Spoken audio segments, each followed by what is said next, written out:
ఎన్నికలనే పోటీ చేస్తలేవు, మళ్ళా ఉప ఎన్నికలకు నువ్వు ఏడంగా ఇదవుతావు. అరే మీరు అంత సతగాళ్ళలోనైతిరి.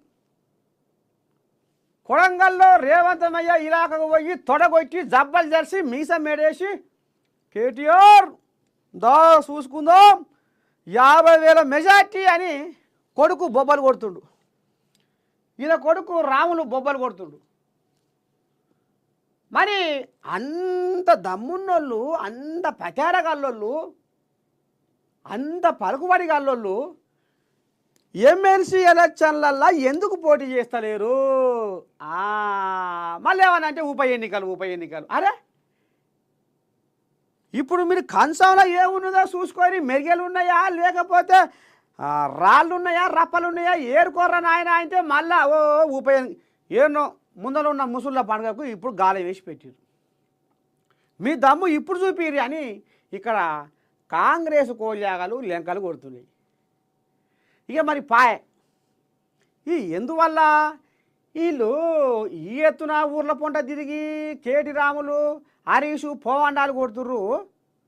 మరి బీఆర్ఎస్ ఈ ఎమ్మెల్సీ ఎలక్షన్లలో ఎందుకు పోటీ చేస్తలేరు అనేది ఇప్పుడు ప్రతి ఊరుకు గుసగుస పెట్టుకుంటున్నారు.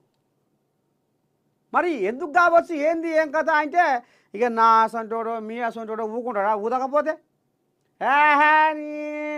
ఆయన మాజీ ప్రణాళిక సంఘం వైస్ చైర్మన్ ఆ కోయిలాగా అప్పుడే కుండ బద్దలు కూడా చెప్పుకొచ్చింది దేశ. ఏమని చెప్పింది, ఏంది ఏం కథ అంటే ఇగో అసెంబ్లీ ఎలక్షన్లలో పవర్ పోయింది, పార్లమెంట్ ఎలక్షన్లలో ఒక్క సీటు కూడా గది లేదు. ఇంకా అప్పటికే మేము నారాజ్ అయిపోయినాం, నామూష్ అయిపోయినాం, మాకు చిన్నగత అయ్యింది. ఇప్పుడు కూడా ఎమ్మెల్సీ ఎలక్షన్లలో పోటీ చేస్తే ఓడతామో ఏమో అన్న భయం పట్టుకుంది కాబట్టి జర కొద్దిగా అనేది ఆయన అప్పుడే కుండ బదలు కొట్టిండట. ఎవరు? వినోద్ కుమార్. మరి ఊక సభ్యుడు కంటే గట్ట చెప్పక ఉప ఎన్నికలు ఇప్పుడు వీళ్ళకి ఎట్టుందంటే ఇప్పుడు బీఆర్ఎస్ వాళ్ళ కథ తాజ్బాబ్ అంత తరుముడు ఉంది, జేరిపోతంత పిరికుంది. కనబడుతుందా కనబడతలేదా? మరి ఇంత దమ్ముగాళ్ళు, ఇంత సత్యగాళ్ళు ఇగో నిరాశ నిస్పృహలో ఉన్నాం. అందుకే ఎమ్మెల్సీ ఎన్నికలకు బీఆర్ఎస్ దూరం. బీజేపీతో లోపాయికారి ఒప్పందం లేనే లేదు. ఎందుకుండదు?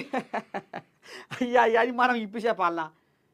ఈ కథ మొన్న పార్లమెంట్ ఎలక్షన్లల్లో కరీంనగర్ జిల్లాలలో మోతమొగలే ఆడియోలు వైరల్ అయ్యి ఆడున్నారు. అదే అంటున్నా, వేస్తే ఒకవేళ బీజేపీకి వేయాలి కానీ కాంగ్రెస్కు మాత్రం ఓటేదురు అని ఈ బీఆర్ఎస్ కోళ్ళాగలు బదులుకున్న ముచ్చట మొత్తం భాగవతం